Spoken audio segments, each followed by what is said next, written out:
بدون توريق بدون تعقيدات، حضروا أحلى شريك كيجي غزال وقطني وخفيف والمذاق ديالو كيجي غزال. كنتمنى تجربوه، واللي عجبو الفيديو خلي ليا واحد لايك واشتراك وتفعيل الجرس ليصلك كل جديد قناتي.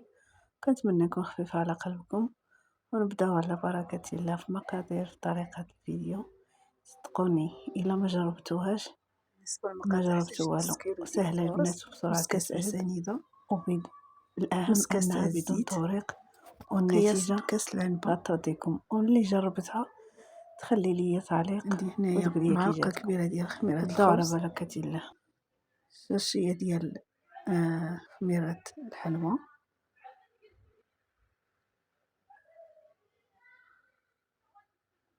فاني،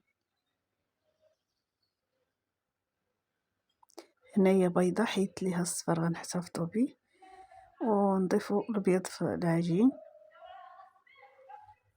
قبيصة الملح. هنا عندي كاس ديال الحليب او نص لتر ديال الحليب دفيته. هنايا انا ضفت البنات في العجانه، ممكن انكم تدلكوها بيديكم. صافي كتدلكوها مزيانه بنات، تدهنوها بالزيت وتخليو العجينه كتكون رطبه وتخليوها تخمر. بالنسبه ملي كتخليوها تخمر البنات 3 المرات كتخمر، يعني ملي كتخمر تصبوا المره الاولى خمرت تحيدوا داك الهواء وتخليوها ثاني شويه تخمر.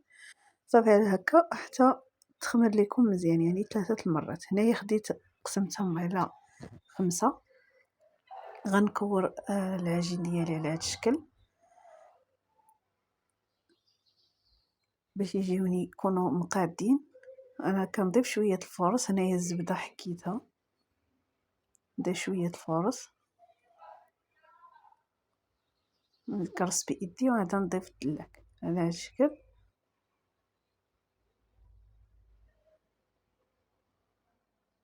صافي كنطلقها شويه ونطلق الثانيه وغنستمر هكا حتى نطلقهم كاملين. صافي هكا نخلي الاخره الاخيره وحده هي الاخره نغطيها. هانتوما هنايا خديت الاولى ضفت هنايا الطبقه الزبده. الاخيره كنحاول نوزع هنايا بالنسبه للزبده عندي على 250 هذا غرام الشكل. صافي نضيف شويه ديال الفورص الزبده حكيتها ونقلبها وندلك صافي بالدلاك. غنوزع، غنضيف حتى تبسط لي العجين الطبقه الثانيه بايدي او شويه، الخبزه الثانيه على هذا الشكل. عاد نطلقها بالدلاك.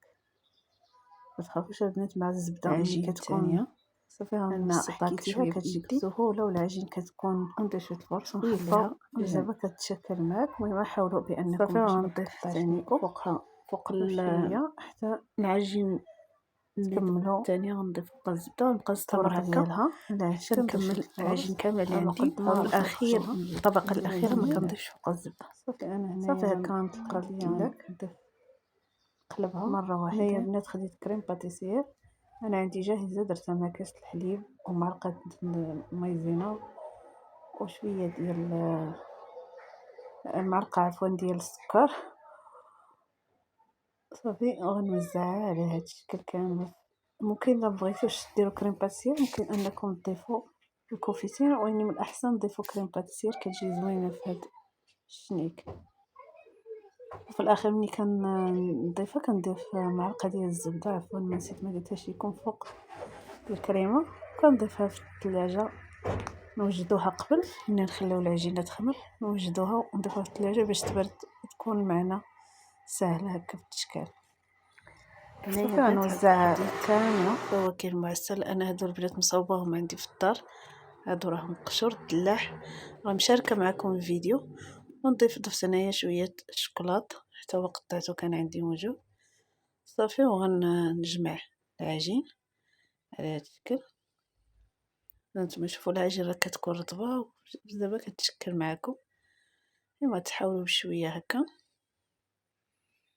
نتوما كتزيروا